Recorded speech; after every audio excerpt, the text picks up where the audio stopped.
할렐루야. 반갑습니다. 하나님 좋은 분이십니다. 그죠? 별로 안 좋은, 다시, 하나님 좋은 분이죠. 네. 그 이제 우리가 할렐루야, 아멘, 이게 이제 외래어잖아. 그죠? 한국어가 아닙니다. 그러니까 사람들이 낯설어하는데, 할렐루야는 무슨 뜻이냐? 하나님 참 좋은 분이에요. 이런 뜻이. 네. 그래서,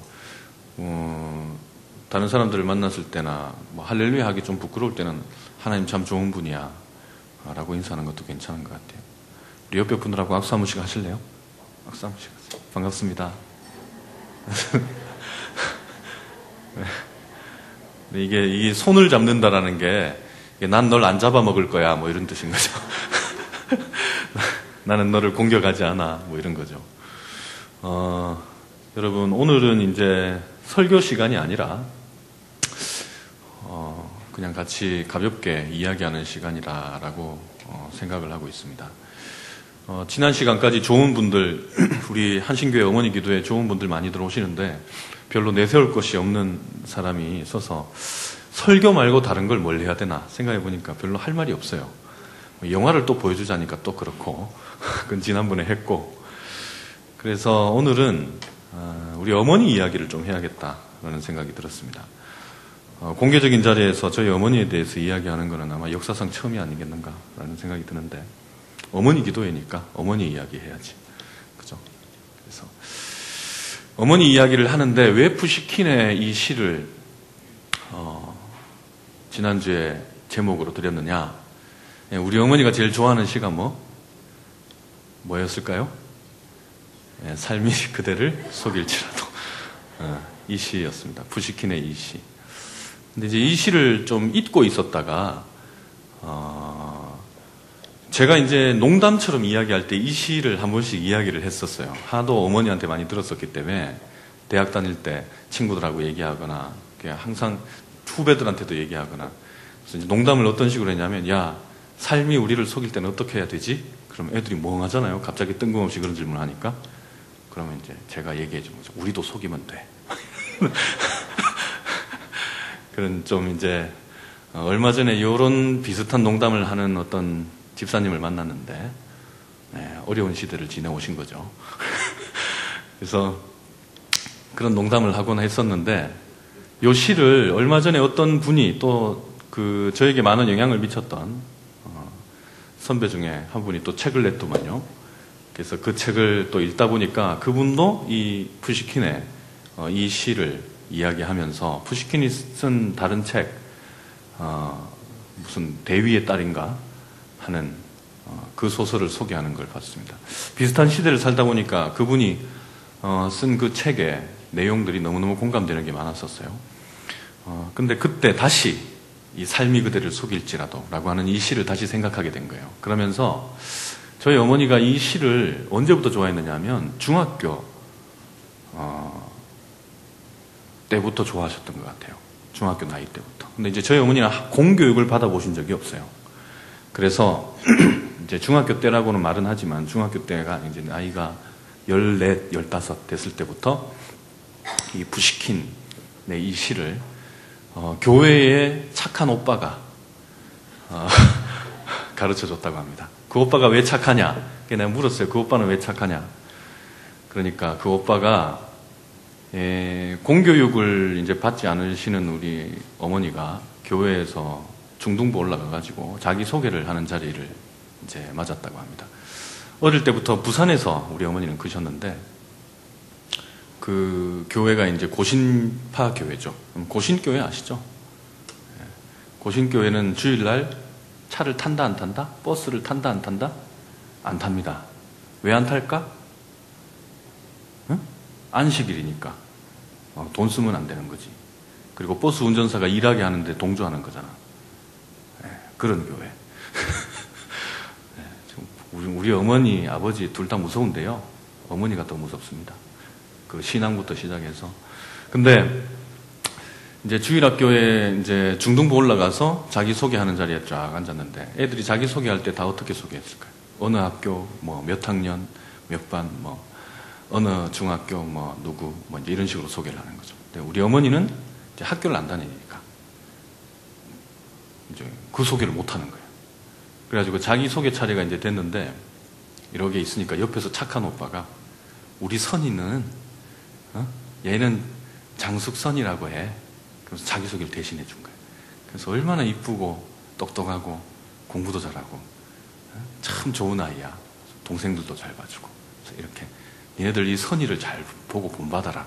이렇게 선이 소개를 딱 해준 거예요. 그래서 그 오빠는 그때부터 무슨 오빠? 착한 오빠. 그래서 그때 이제 어머니가 그 소개 시간이 마치고 나서 조용히 교회 밖에 나왔대요. 교회 밖에 나와서 교회 종탑을 이렇게 바라보면서 이렇게 울고 있었다고 합니다. 그러자 또 누가 나타나요? 착한 오빠. 착한 오빠 또 나타나서 선이 어깨를 이렇게 두드려주면서 선아, 학교 다닌다고 공부 잘하는 것도 아니고 학교 좋은 데 나온다고 훌륭한 사람 되는 것도 아니다. 하나님이 사랑하시는 사람이 하나님을 잘 믿고 그리고 말씀을 묵상하고 하나님이 이뻐하시고 하나님이 크게 쓰는 사람이 훌륭한 사람 되는 거야. 선이 너무 그런 거 마음 쓰지 마라. 이러면서 어깨를 두드려준 거예요. 그 오빠는 진짜 어떤 오빠? 착한 오빠 된 거죠. 내가 그분이 그래서 지금 뭐 하시는지 요새는 잘 안 물어봤어요. 대학 때는 열심히 물었습니다. 우리 어머니한테. 그 오빠 지금 어디 있느냐? 무엇을 하느냐? 내가 뭐라고 들었는데 까먹었어요. 무슨 제재소집 아들이었다 그랬던가? 뭐 그랬던데. 저희 어머니가 이제 장씨죠. 네, 장씨. 훌륭합니다, 장씨. 인동장씨. 장씨는 본이 하나라고 그러더만요. 인동장씨. 근데 장씨 중에서도 창녕 출신 분 계세요?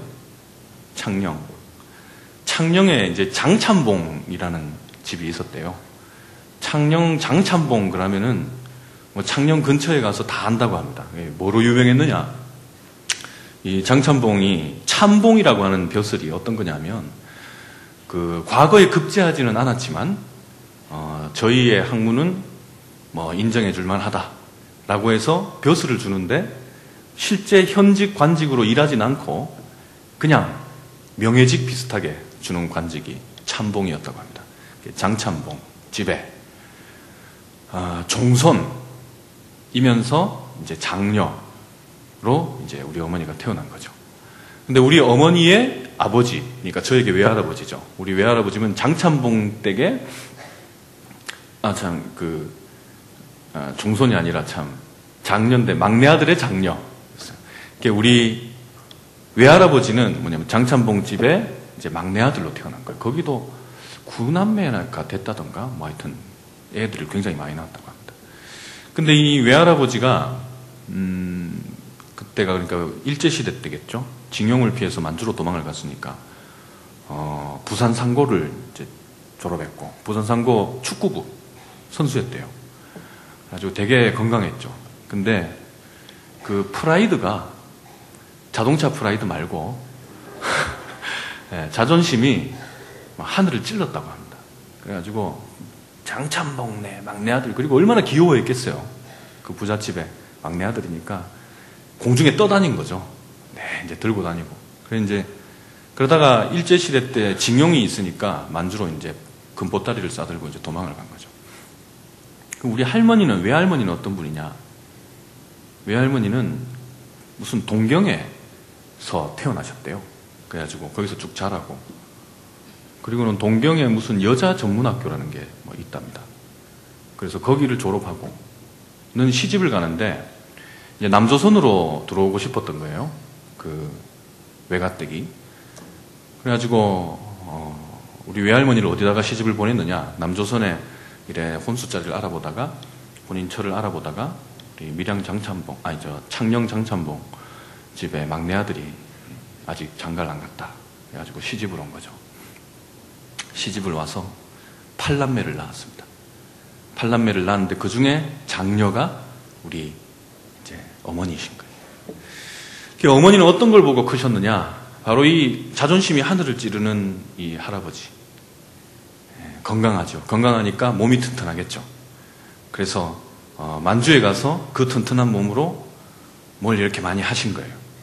갔다 와서는 이제 뭐 다 좋은데 한국에서 와가지고는 자리를 못 잡는 거예요. 한국 사회에, 남한 사회에, 남조선에 자리 잡은 모든 가문들하고 별로 안 친한 거예요. 뭐 왜 그런지 모르겠지만. 그래서 집에서 다른 일에 힘쓰시는 거죠. 어떤 일에 힘썼을까?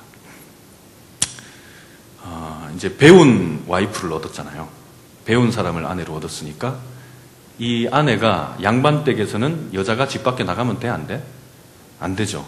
안 나가게 하는 방법 여러 가지가 있겠죠. 묶어놓는다, 뭐 수면제를 먹여서 계속 재운다.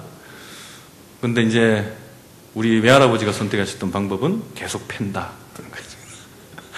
묶어놓고 패고 이제 집 밖에 일체 못 나가게 하는 거죠.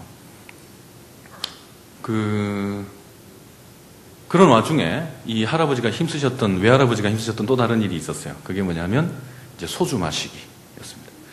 술을 참 잘 마시셨대요. 그래서 몸도 건강하셔서 이제 우리 아버지가, 제 아버지가 우리 어머니를 마음에 들어서 집에 청혼을 하러 갔는데 나중에 그 사실을 알고 우리 아버지가 깜짝 놀랐다고 합니다. 우리 외할아버지가 탁 이렇게 앉았는데 우리 외할아버지가 이 팔남매를 비롯해서 그 외할머니를 비롯해서 돌아가실 때까지 쥐잡듯이 잡았어요. 그러니까 오랫동안 와병 생활을 하셨는데 그럼에도 불구하고 누구 이리 오너라, 큰 소리로도 얘기 안 해. 누구 이리 오너라 하면 다락방에 있다가 번개처럼 튀어오는 거예요. 그렇게 하지 않으면 죽는다는 거죠. 그래서 그렇게 집안을 딱 통제하고 계셨는데 이 아버지가 와서 사윗감이라고 와서 인사를 하니까 그래 왔나 이러면서 이제 탁 인사하더니 물을 계속 따로 마시시더래요. 그래서 아버지는 이제 생각하기에 참 목이 많이 마르신가 보다, 당뇨가 있으시나 뭐 이런 생각을 했답니다. 근데 이제 한 보름, 한 달, 두 달 있다가 좀 친해진 거죠. 이제 장인어른 될 분하고 좀 친해져서 아버지가 굉장히 부침성이 있으세요. 저희 아버지가. 저희 그 아버지가 이 안양 출신이신데, 경기도 출신이신데 서울말을 쓰지 않았겠습니까? 그죠? 그리고 저희 아버지가 그 당시에 미군의 그 카츄샤 의장대 출신이에요. 네, 그러면 뭘 잘 알다? 영어를 잘한다기보다는 의장대에서는 뭘 잘해야 되느냐 하면은 다림질을 잘해야 돼. 다림질. 정말 무섭습니다. 그 다림질. 저하고 사이가 좋다 안 좋다? 별로 안 좋아요. 나는 옷을 잘 못 다립니다. 이제 옷을 잘 입으세요. 굉장히 잘생겼어요. 그래가지고 이 외할아버지가 마음에 들었던 거예요. 그래가지고 한 보름에서 한 달 매일 찾아와가지고 부침성 있게 서울말을 쓰잖아 또. 그건 다 부산말 쓰는데 우리 아버지는 서울말을 촥 쓰면서 잘생겼고 이제 양복 촥 입고 탁 부침성 있게 싹싹하게 얘기하고 이러니까 할아버지가 마음에 드셔서 네 이리 오너라 이렇게 가니까 옆에 있는 뭐 신문지 덮어놨는 걸 탁 주더래요. 그게 뭐였느냐 하면 먹다 남긴 짜장면. 그 이제 우리 외할아버지가 좋아하던 게 청요리를 좋아하셨다는 거예요. 그래가지고 먹다 남긴 짜장면을 주는데 그게 무슨 뜻이냐? 나는 너를 정말 좋아한다. 이런 뜻인가. 근데 우리 아버지는 어떤 분이냐면 정말 깔끔하세요. 식성도 기절합니다. 남이 먹다 남긴 걸 먹는다는 건 있을 수 없는 이야기죠. 그런데 외할아버지가 먹다 남긴 짜장면을 탁 받고 탁 거룩하게 그 앞에 앉아서 그걸 다 먹은 거죠. 먹고는 이제 먹고 나니까 얘도 이거 한잔 할래 하면서 물을 쫙 부어가지고 주시더래요. 그래가지고 우리 참 장인어른이 좋으시구나. 물도 주시고 빠져가지고 먹어보니까 그게 뭐였다? 소주였던 거예요. 네, 이게 한국에서 다 같이 태어나서 이제 자랐기 때문에 다 이해가 되는 거죠, 그죠? 이게 어떤 상황인지. 이제 그런 상황에 자라나신 거예요. 장녀니까 밑에 그 7남매 동생들을 다 업어 키우고 안아 키우고 그리고 아버지가 집에서 계속 그렇게 들어 누워서 있으니까 이 집이 제가 우리 외갓집이 옛날에 완전히 헐리기 전에 가본 적이 있는데 저는 그 집이 한 채라고는 생각을 못했습니다. 그러니까 무슨 시장 골목이 쭉 있는 그 골목이 있지 않습니까? 그럼 오른쪽에 있는 시장 골목 오른쪽에 있는 집 전체가 한 채였던 거예요. 근데 그게 우리 할아버지 집이었던 거죠. 근데 그거를 20등분인가를 해가지고 이제 그게 시장이 된 거예요. 그리고 이 20등분 한 제일 마지막 칸에 한 토막만 이제 남아있는데 그 한 토막의 방이 이제 6개인가 그랬었어요. 이제 거기서 이제 사셨는데, 그 이제 우리 어머니가, 그래 놓으니까 어머니도 어떤 참 묘한 특성이 있었느냐 하면요. 자존심이 참 강하셨어요. 자존심이. 학교도 안 다니셨고, 그랬지만 공부도 참 잘했어요. 그냥 혼자 독학을 한 거죠. 할아버지한테 배웠다고 합니다. 할아버지가 이제 앉혀놓고 가르치고. 그리고는 이제 쭉 키우면서, 근데 그 자존심도 굉장히 강하고 똑똑한데, 근데 고집도 정말 강하고, 세고. 그런 어떤 특성을 갖고 있었어요. 저를 키울 때 어머니가 해주셨던 말 중에 제일 기억에 남는 게 뭐냐면요. 어릴 때부터 저를 달래거나, 내가 뭐 잘못한 거를 바로잡거나 할 때 항상 하셨던 말이 뭐냐면, 너 이래가지고 나라를 구하겠느냐? 예? 너 이래가지고 너 나중에 훌륭한 사람 되겠느냐? 너 나라를 위해서 큰일을 할 수 있겠느냐? 너 이렇게 해가지고 하나님이 너에게 큰일을 시킬 때 네가 할 수 있겠느냐? 뭐 이제 그런 식으로 뭐라 하시는 거죠. 차라리 죽어라. 뭐 이런 말이죠. 그런 식으로 비굴하게 비루하게 자랄 바에는 죽는 게 낫다. 그리고 때릴 때나 나무랄 때 진짜 무섭게 했습니다. 그러니까 저는 다 세상에 무서운 사람이 아무도 없었어요. 왜? 집에서 당할 만큼 당해봤기 때문에. 뭐 학교에서 뭐 아무리 무서운 선생님이 뭐라 해도 뭐 그냥 받는 거죠. 그 어머니가 저에게 이 시를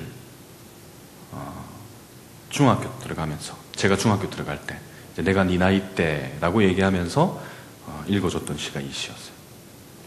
그러면서 이 시 참 좋지 않냐고, 난 이 시가 너무 좋다고, 항상 나는 슬프거나 외롭거나 우울해질 때 이 시를 읽는다고.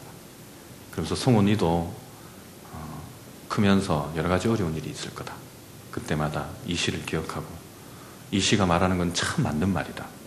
그러면서 기억하고 너도 외워봐라. 이렇게 말씀하셨어요. 이 번역본이 여러 가지가 있더라고요. 제가 그 중에 하나를 오늘 써왔습니다. 한번 읽어봐 드릴게요. 삶이 그대를 속일지라도 슬퍼하거나 노하지 말라. 슬픈 날엔 참고 견디라. 즐거운 날이 오고야 말리니. 마음은 미래를 바라느니 현재는 한없이 우울한 것. 모든 것 하염없이 사라지나 지나가 버린 것은 그리움 되리니. 삶이 그대를 속일지라도 노여워하거나 서러워하지 말라. 절망의 나날 참고 견디면 기쁨의 나날 반드시 찾아오리라. 마음은 미래에 살고 현재는 언제나 슬픈 법. 모든 것은 한순간 사라지지만 가버린 것은 마음에 소중하리라. 삶이 그대를 속일지라도 슬퍼하거나 노여워하지 말라. 우울한 날들을 견디며 믿으라. 기쁨의 날이 오리니. 아멘. 맞습니다. 아멘이죠. 이 성경에 이런 비슷한 내용이 많아요. 우리가 신앙이라고 하는 것, 성경에서 사도들이 쓴 글들, 특별히 여러분 바울이 쓴 서신서 이렇게 읽다 보면 이런 느낌을 갖게 하는 글들이 참 많습니다. 로마서 5장 초반부에 이런 비슷한 느낌을 주는 본문이 있는데 제가 조금 읽어봐 드릴게요. 로마서 5장 2절부터 5절까지 말씀인데요. 우리는 그리스도를 믿음으로써 지금의 이 은총을 누리게 되었고 또 하나님의 영광에 참여할 희망을 안고 기뻐하고 있습니다. 인내는 시련을 이겨내는 끈기를 인내는 시련을 이겨내는 끈기를 낳고 그러한 끈기는 희망을 낳는다는 것을 우리는 알고 있습니다. 이 희망은 우리를 실망시키지 않습니다. 우리가 받은 성령께서 우리의 마음속에 하나님의 사랑을 부어주셨기 때문입니다. 여러분, 이 글을 썼던 바울이 감옥 안에 있었었다라고 하는 걸 기억할 필요가 있죠. 인내는 시련을 통해 우리에게 끈기를 주고 끈기를 통해 우리는 결국엔 희망을 얻게 됩니다. 라고 하면서 사람들을 오히려 격려하고 위로하는 글을 바울이 썼던 거죠. 저희 어머니가 결혼하고 나서 저를 낳고 반복적으로 저에게 말씀해 주신 게 세상에서 내가 경험한 일 중에 제일 행복하고 기뻤던 경험이 뭔지 아느냐라고 저에게 이제 한 번씩 이야기를 하셨어요. 그게 뭐였을까요? 응? 아기를 낳는 거 맞아요. 저를 낳은 거였어요. 나를 낳고 너무너무 기뻤다고 합니다. 그리고 나를 가졌을 때 어머니가 참 기뻤대요. 그래서 산 위에 올라가서 하늘을 바라보고 소리도 지르고 기뻐서, 그리고 크게 한숨 쉬면서 막 즐거워하고 그랬었다고 그럽니다. 어머니가 나를 20살쯤에 가졌어요. 진짜 어릴 때 가진 거죠. 결혼하자마자. 우리 아버지가 어머니보다 7살 많아요. 천지를 모르는 어린 처자를 갖다가 쫙 양복배 입고 와가지고 서울말 살살 하면서 그래서 결혼한 거예요. 내가 그 결혼 사진을, 약혼 기념 사진을 봤는데 보고 아버지한테 그런 말 했습니다. 아버지의 탁월한 선택이라고. 진짜 미인이셨어요. 우리 어머니가 정말 미인이셨고 아버지도 참 잘생기셨어요. 네. 그랬는데 이제 이 아버지가 부산에 내려가서 처음에 인사 쫙 하면서 이제 좀 나이스하고 서울말 하고 이제 이러니까 이제 덥석 이제 딸을 준 거죠. 우리 할아버지가. 이제 결혼을 해서는 서울로 올라온 거예요. 처음에는 부산에서 사업을 좀 하셨다고 합니다. 사업을 좀 해서 이제 뭐 그게 좀 됐나 봐요. 그래가지고는 이걸 다 정리해서 서울에 올라가서 이제 하자 이렇게 된 거예요. 서울에 탁 정리하고 서울에 탁 올라와서 뭘 하려고 하니 뭘 하려고 하긴 하셨나 봐요. 했는데 그게 좀 뭐 잘 안 됐나 봐. 그래가지고는 왕십리 쪽 어디였대? 왕십리 쪽에. 효자동 쪽에도 좀 사셨다 그러고 왕십리 쪽에도 좀 사셨대요. 이제 거기서 살면서 바야흐로 이제 가난한 시절이 시작된 겁니다. 어머니 아버지의. 나는 태어나 있고. 아버지가 이 일 저 일이 좀 잘 안 돼가지고 어려운 상황이 되니까 과일 장사를 하러 가야겠다라고 생각을 하시고 농수산물 시장이 이쪽에 어디 있었나 봐요. 청량리 쪽이라고 하던가 그쪽이 어디 있었나 봐요. 그래서 그까지 와서 그 과일을 이제 한 구루마를 사서 갔는데 우리 아버님은 옷 입기를 옷 잘 입는 거 좋아하시고 그리고 항상 자존심 상하는 거 싫어하고 그리고 음식 가려 잡숫고 이런 분인데 여러분 과일 구루마를 끌고 가서 어떻게 됐겠어요? 네? 아줌마들 와가지고 얼마냐 그러면 이건 얼마고 이건 얼마고 그럼 뭐 깎아주세요. 그래서 뭐 또 더 주세요. 그럼 막 뭐 더 막 얹고 막 이러면 그러시면 안 됩니다. 이러다가 나중에 이제 그 고집 피우는 사람들한테 이제 연설하시고 설교하시고 이제 이러다 싸우고 뭐 이제 아수라장 된 거죠. 그러다가 화 나셨겠죠. 그래서 소주 한 병 잡수시고 그리고 그 구루마 통째로 어디다 갖다 버려요?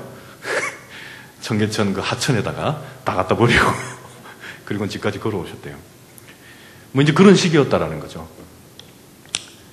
그러니까 어머니가 이제 집에 이렇게 있는데 근데 우리 어머니가 참 어떤 또 특징이 있냐면 굉장히 낙천적이셨어요. 이유도 없이 낙천적이야.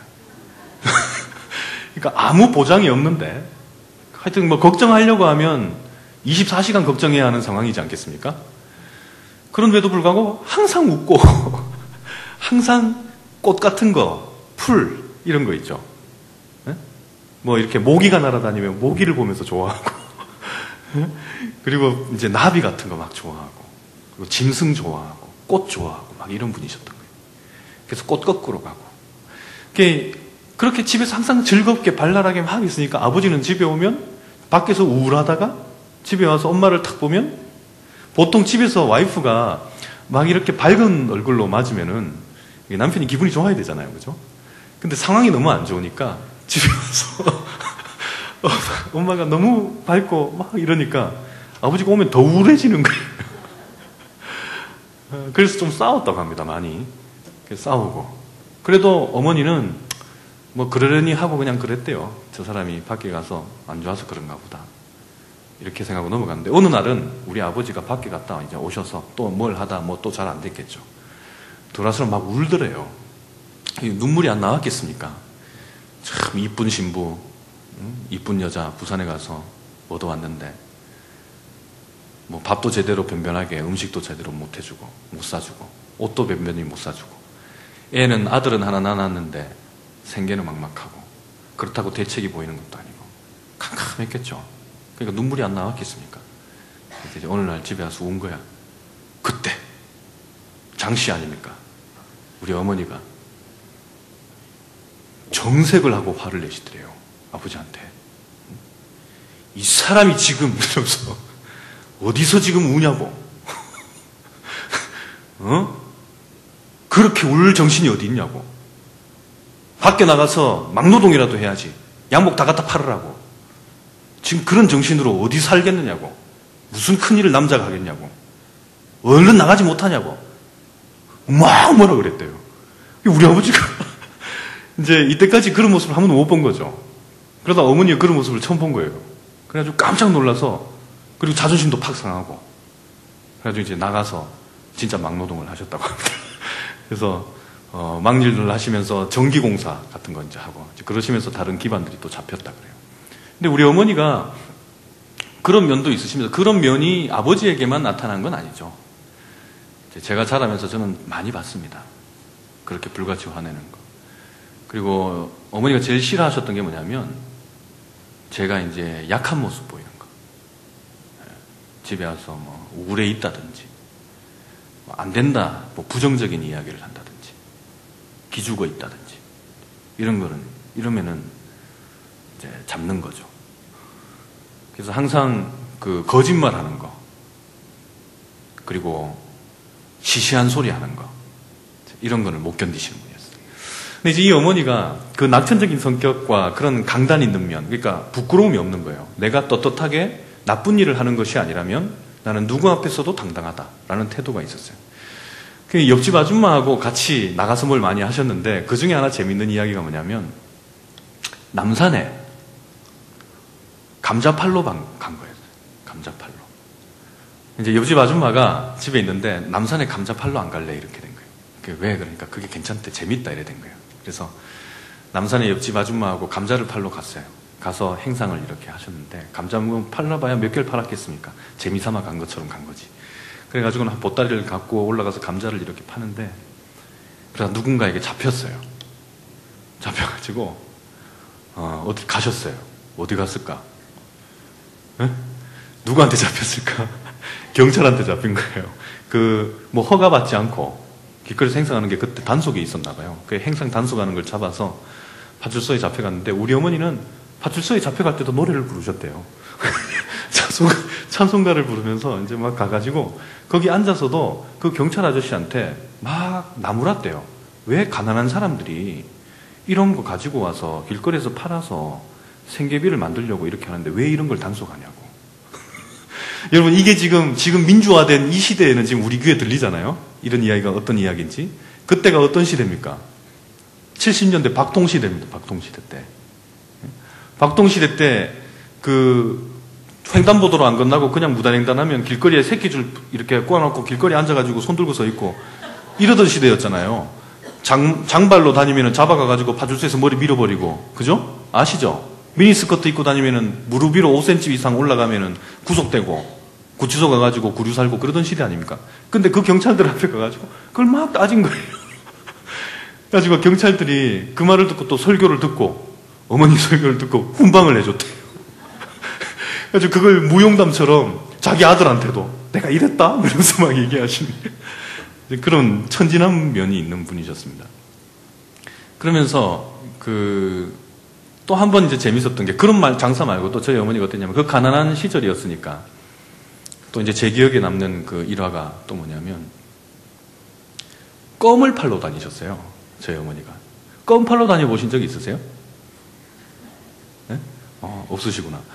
껌을 파는데, 그때는 그 껌을 이제 팔기도 하고 그랬나 봐요. 그래가지고 껌을 어디서 구해가지고 그 옆집 아줌마가 또 옆집 아줌마가 우리 또 장사하러 가자 이래가지고 뭔데 하니까 껌을 떼가지고 그걸 파는 거예요. 어머니가 그 껌을 이제 이렇게 통에다 들고 나가서 껌을 팔았대요. 팔면서도 뭘 불러? 노래를 막 부르면서 길거리에 앉아가지고 그때도 또 이제 남산에 가서 또 팔기도 하고 이제 그런 이야기를 하시더라고요. 그런 게 참 제 기억에 남았었어요. 그 이야기를 들으면서 제 마음도 어땠느냐면 어머니가 저한테 그 이야기를 막 이렇게 해주는데 제 마음이 참 밝았어요. 그런 이야기를 들었는데.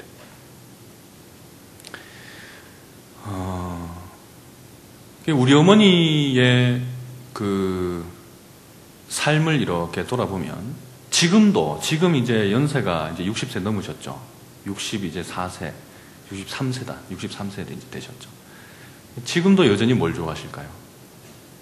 풀 좋아하고, 꽃 좋아하고, 그리고 길거리 나가서 길가에 피어 있는 나무, 그리고 우리 동네에도 뒷산이 있는데요. 그 뒷산에 산책하시는 거 좋아하고. 몸은 여전히 약하십니다. 예나 지금이나 몸이 여전히 약한데 잔병 치레를 많이 해요. 그냥 해마다 철마다 항상 감기 걸리시고, 그리고 누워 있는 거. 그건 외할아버지를 닮은 것 같아. 많이 누워 있는 거. 우리 외할아버지는 말년에 그래서 병을 많이 앓으셨어요. 술병과 관련된 병을 많이 앓고 오랫동안 병치레 하시다가 가셨고, 그 외할머니가 그 부산에 가면 국제시장이라는 데가 있습니다. 국제시장 아시죠? 그 국제시장이라는 데가 있는데 거기가 어떤 거냐면 수입품 같은 거를 파는 그런 시장들이 많이 있었어요. 우리 외할머니는 이제 영어하고 일어가 잘 되니까 이 부산항에서 나가가지고 이제 우리 외할아버지가 완전히 술병으로 들어눕게 되니까 우리 외할머니에게 자유가 좀 생긴 거예요. 이제 더 이상 패지도 못하고 잡지도 못하고 이러니까 이제 밖에 나가실 수 있었어요. 외할머니가 부산항에 이렇게 나가서 항구 부두에 이제 물건들이 막 들어와서 하역되는 걸 이렇게 보니까 그 영어로 다 쓰여져 있잖아요.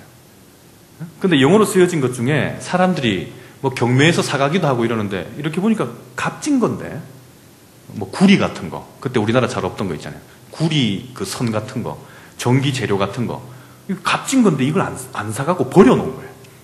옆에다가 뭔지 모르니까 그런 거를 싼 값에 이렇게 사와가지고 그걸 팔기 시작하셨대요.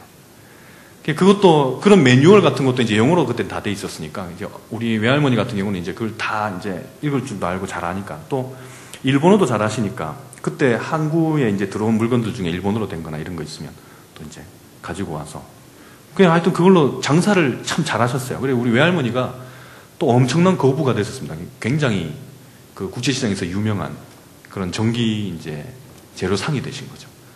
우리 어머니가 그걸 봐서 그런지 그 아버지하고 살면서 그런 자신감이 있었던 것 같아요. 저한테도 키울 때 나에 대해서 어떻게 항상 가르쳤냐면 너는 무엇이든지 공부하면 다 이해할 수 있는 머리를 갖고 있기 때문에 성호 너는 항상 주눅들지 말고 겁내지 말고 네가 하고 싶은 것이 있으면 자유롭게 도전해라. 그것이 공부와 관련된 거라면 전혀 두려워하지 말고 도전해도 된다. 언제든지 라고 항상 가르치셨고요. 그리고 경제적으로 항상 어려웠음에도 불구하고 어머니는 항상 어떤 태도가 있었느냐면 언제든지 일을 해서 내가 움직이면 난 돈을 벌 수 있는 능력이 있다라고 생각하셨어요. 어머니가 그래서 나중에 돈을 벌었을까 안 벌었을까? 우리 어머니 돈 벌었어요 나중에. 어머니가 돈을 버실 수밖에 없었던 게 이제 결혼하고 나서 아버지가 처음에 그렇게 어렵다가 이제 서울에서 전기공사 하는 데를 이제 들어가서 일을 하셨는데 또 아버지도 또 어떤 분이었냐면 이게 한번 바뀌면 이거다라고 하면 굉장히 열심히 하는 분이었던 거 같아요. 전기공사 하는 현장에서 이제 처음엔 일당 잡부로 들어갔겠죠.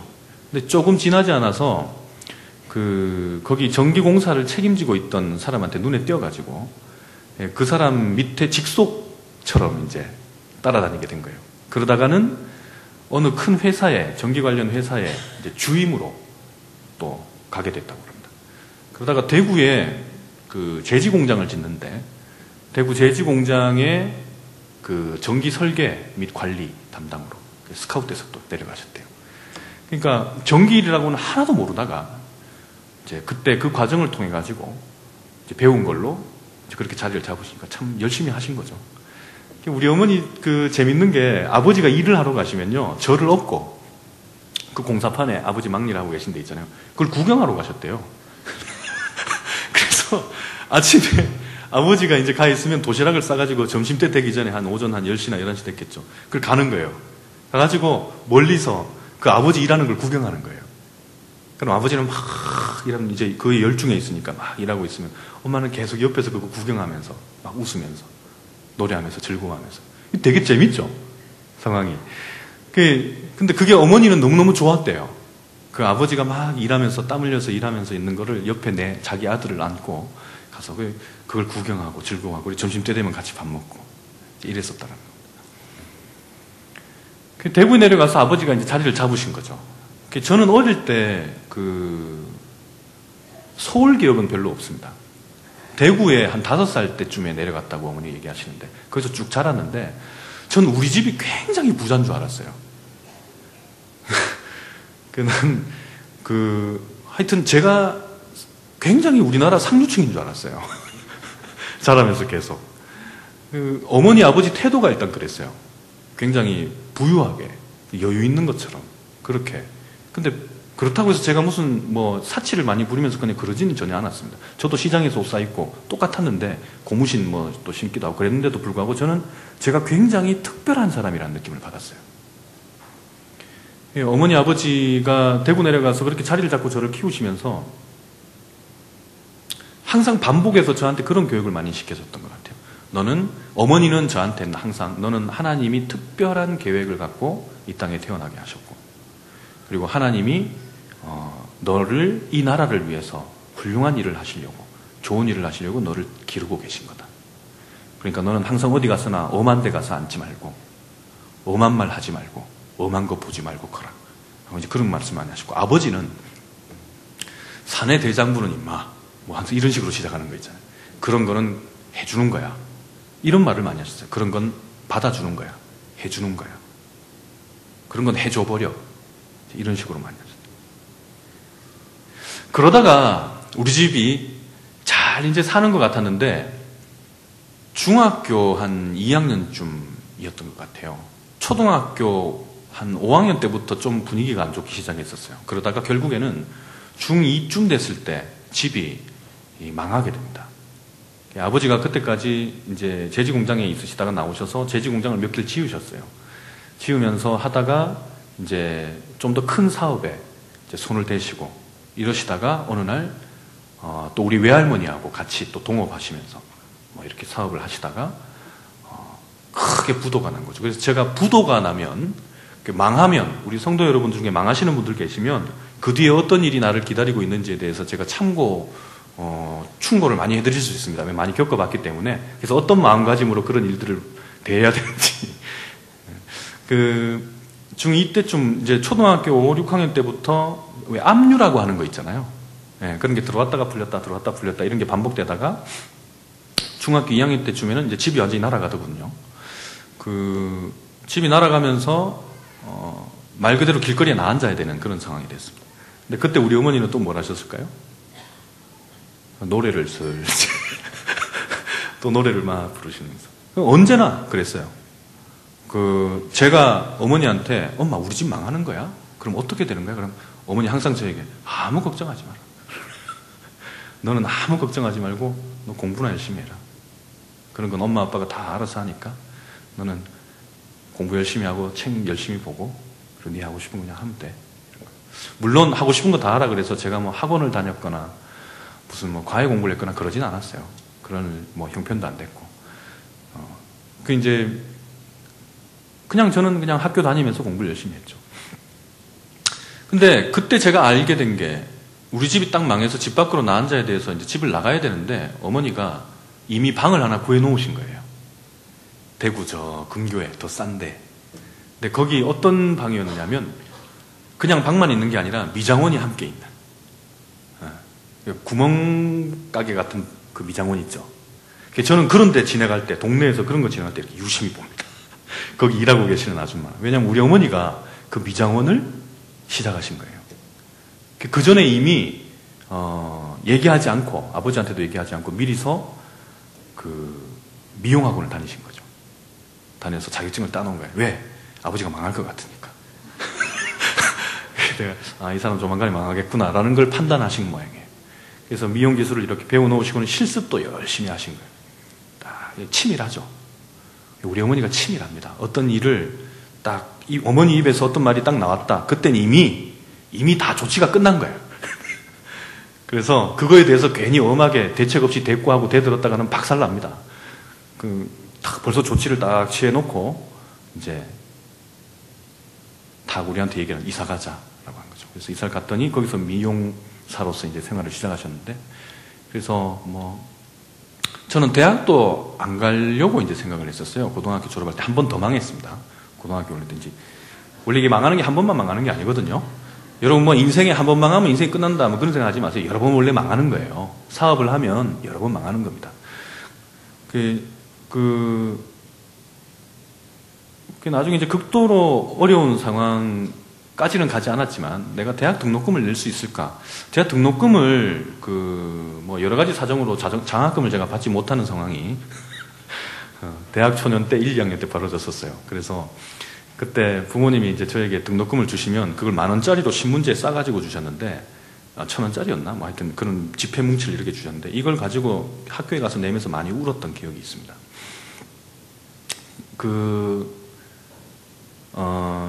미용사 생활을 하시면서 그 조그마한 구멍가게에서 미용실에서 미용사를 하면서도 그 동네의 다른 상가 주인들로부터 인기가 참 좋았었어요. 항상 웃고, 그리고 전도도 많이 하셨고, 주변에.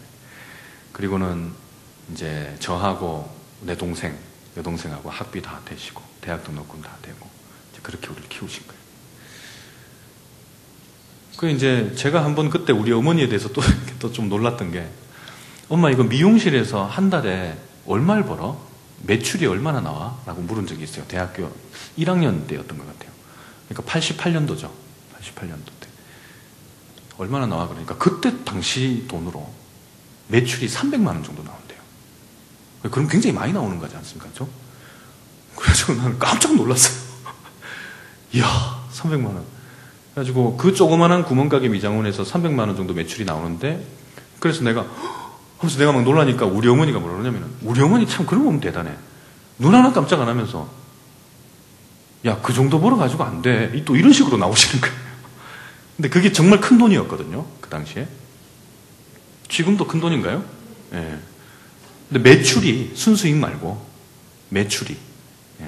예. 매출은 더 나와도 된다는 식의 태도인 거예요. 어머니 항상 그런 식이었어요. 내가 어디 가서 공보부 장관상, 관광부 장관상 이런 걸 막 받아오잖아요. 그러면 우리 어머니, 다른 애들 갔으면 잔치하는데, 저는 집에 오면 내가 막 우쭐해서 막 이러잖아요. 그러면 이 녀석이 또 교만해가지고. 나는 상 받아오면 집에 와서 칭찬을 듣는 게 아니라, 그런 거 가지고 기뻐하느냐, 이런 핀잔을 듣는 거예요. 이제 밖에서 공부 잘해가지고 무슨 상을 받아오잖아요, 집에. 우리 어머니 그런 건 좀 잘못하신 것 같아. 그런 상을 받아오면 칭찬을 해줘야 되는데, 그런 상에 만족하지 말라는 거예요. 그런 상 받았다고 우쭐해 하지 말라는 거죠. 전교 1등급은 아무나 하는 거라는 겁니다. 그래가지고 제가 참 어머니 그런 면에 깜짝 놀랍니다. 최근에도 예를 들면 제가 이 목회를 하면서 전세를 얻어야 되는데, 제가 지방교회 이제 지역에 이렇게 있을 때는 그런 데는 사택이 값이 싸니까 제공을 잘 해주는데, 이 서울에는 집값이 비싸니까 이제 사택을 잘 못 주잖아요. 그럼 이제 전세를 얻어야 되는데, 올라와서 원룸을 알아보니까 10평도 안 되는 게 무슨 6천, 7천 이런 거예요, 전세가. 그 돈이면은 대구에서 아파트를 아주 큰 걸 살 수 있거든요. 굉장히 놀라서 전세 자금을 못 구해가지고 이제 어머니한테 도움을 청했어요. 어머니한테. 왜냐하면 이제 어머니가 그걸 도와주실 수 있는 여력이 있었거든요. 그래서 어머니한테 이렇게 도움을 청해서 그 전세 자금을 좀 빌려달라. 왜냐하면 우리는 결혼할 때 우리 연주하고 저하고 결혼 비용이 토탈 한 300만 원 정도 들어서 결혼을 했거든요. 처음에 어머니 아버지가 거의 해주신 게 아무것도 없었습니다. 이제 해달라고 하지도 않았고 그랬는데, 그래서 저희들은 내심 어떤 기대가 있었느냐면, 결혼하고 나서 이 전세 자금이 없어서 지금 서울에 와서 지금 여관에서 자야 될 판인데, 그럼 전세 자금 정도는 도와주실 수 있지 않겠느냐라고 해서 어머니한테 그걸 어렵게 이제 부탁을 했죠. 그러니까 우리 어머니, 그건 안 되지. 그건 안 돼. 그건 네가 알아서 해야 돼. 밥은 잘 먹냐? 목회는 재밌냐? 뭐 이제 이런 식이신 거죠. 그러면 나는 그렇지 뭐. 그럼 이제 끊는 거예요. 굉장히 이 어머니가 좀 그런 대범함이 있으셨던 것 같아요. 그래서 얼마 전에 우리 59세 때였나? 58세 되셨을 때 그때 이제 권사 취임을 하셨었어요. 이제 대구의 삼덕교회라고 하는 데에서 이제 권사 취임을 하시면서 제 생각에는 공적으로 어머니가 공개적인 자리에서 어떤 사자가 붙는 감투를 쓰신 건 처음이 아니겠는가 라는 생각이 드는데 어머니한테 제가 축하한을 보내면서 편지도 쓰고 이렇게 했었는데요. 우리 어머니를 이렇게 생각하면 어떤 느낌이 드느냐 하면요. 참 큰 마음을 가졌다라는 생각을 갖고 있습니다. 참 큰 사람이다. 왜 그렇게 클 수 있었을까? 커다랄 수 있었을까? 저희 어머니가 결국에는 우리 8남매, 이모, 삼촌들 다 전도하고요. 그리고 우리 외할머니 결국 전도해서 권사님으로 돌아가셨고요. 그리고 우리 어머니는 결국 그렇게 신앙생활 하시면서 어릴 때부터 저에게 이제 신앙을 전하셔서 제가 목사까지 됐는데, 어머니가 그런 어려운 상황에도 불구하고 항상 낙천적이고 큰 이야기를 할 수 있었고 자식에게도 그런 걸 가르칠 수 있었던 원천적인 힘이 뭔가, 그리고 그런 여러 가지 어려운 상황에도 자존심, 품위를 잃지 않고, 품위가 있었습니다. 품위를 잃지 않고 항상 당당할 수 있었던 이유가 뭐였을까? 신앙이었다라는 거죠. 예를 들어서 뭐 다른 종교를 가졌으면 그럴 수 있었을까라는 생각이 듭니다. 예수님을 믿었던 것입니다. 예수님을 믿고 사셨던 우리 어머니. 자기 자신을 하나님의 딸이라고, 하나님이 중요한 일을 자기 자식들을 통해 이루기 위해 나를 이 땅에 보내셔서, 그래서 이런 여러 가지 어려운 일들을 두루 겪게 하시고, 이 모든 어려운 일을 겪으면서 자식을 잘 가르치라고, 이 모든 어려운 일을 통해 교훈을 얻고 깨달으면 그걸 자식에게 반드시 전수하라고, 그래서 자기를 이렇게 이 남한 땅에 부산에서 태어나서 이런 어머니 아버지 밑에 자라게 하시고, 그리고 이런 남편을 만나 이런 일들을 겪게 하시고, 그리고 이런 아들을 얻어서 아들에게 아들을 앉혀놓고 이런 이야기를 할 수 있도록 나를 인도하셨다라고 항상 생각하신 거예요. 어머니는 항상 꿈이 있습니다. 항상 꿈이 있어요. 저에 대해서도 그 꿈이 있어요. 그걸 가지고 지금도 새벽마다 기도하시죠. 욕심이 좀 많아요, 어머니가. 꿈도 크고. 그래서 그런 걸 놓고 계속 기도하면서 그 꿈이 이루어질 거라고 믿으며 오늘 나에게 닥친 불행을 이기며 극복하며 승리하며 살아가셨던 것입니다.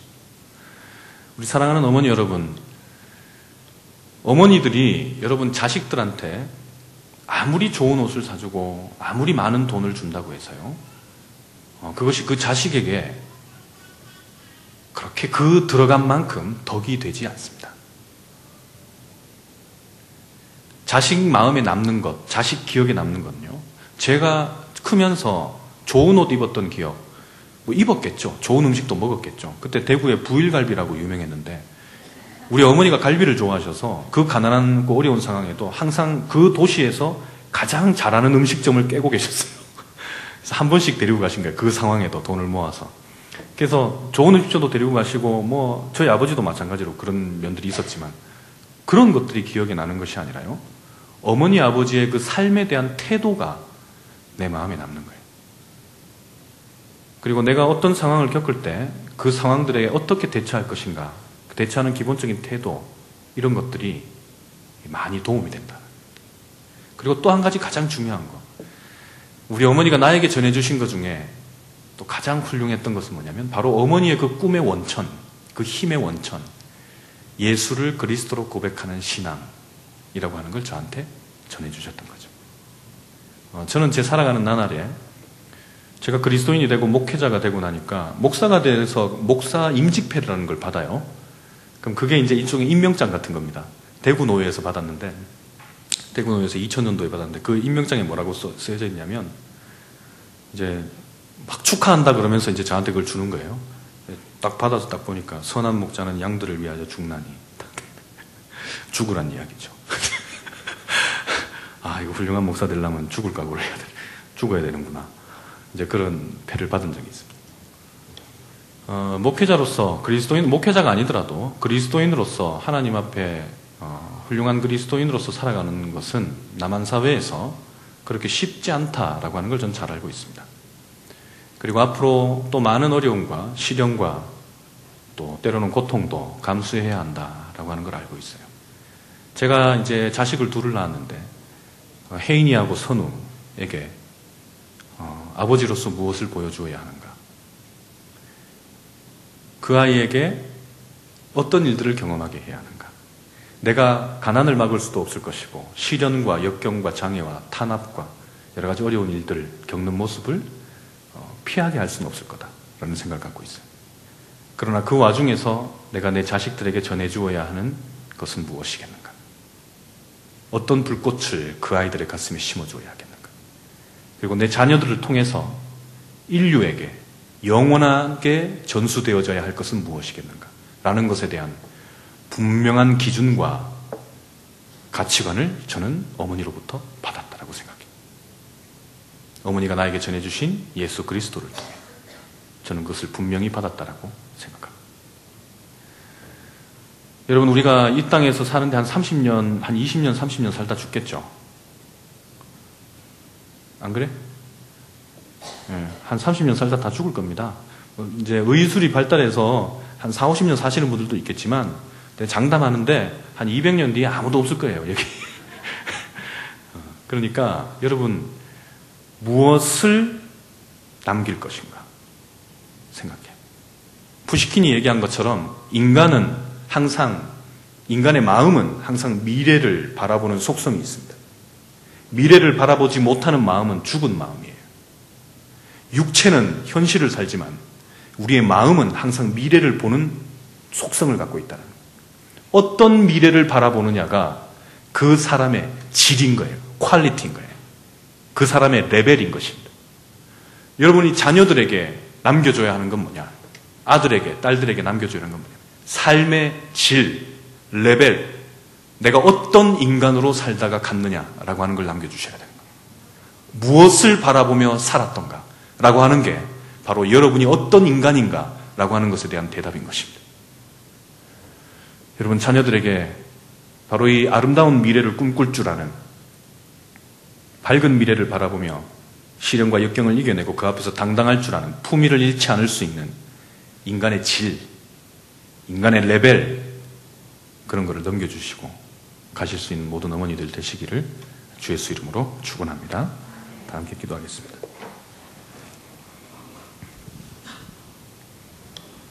사랑의 아버지 하나님, 감사합니다. 하나님, 이 땅에 많은 어머니들을 보내주시고 하나님, 그 어머니들을 통해서 하나님 생명들을 우리에게 선물로 주시고 그 생명들을 통해 새로운 희망을 다시 그려볼 수 있도록 인도해 주시는 은혜를 감사드립니다. 하나님, 이 자리에 함께한 모든 딸들, 모든 어머니들, 아버지, 저들이 어려운 상황에 있다 할지라도 주님, 그 모든 역경과 시련을 이겨낼 수 있는 능력을 허락하여 주시옵소서. 아버지, 그 모든 역경을 넘어서서 참으로 하나님이 주시는 소망과 희망, 그것으로 그 모든 역경을 이겨내고 자녀들에게도 그 희망의 원천이신, 모든 인간의 선한 소망과 믿음의 원천이 되시는 예수 그리스도의 아름다운 신앙을, 아름다운 소망을 아버지 잘 전할 수 있는 어머니들 다들 되도록 주님 인도하여 주시옵소서. 모든 말씀을 주 예수 그리스도 이름으로 기도드리옵나이다. 아멘.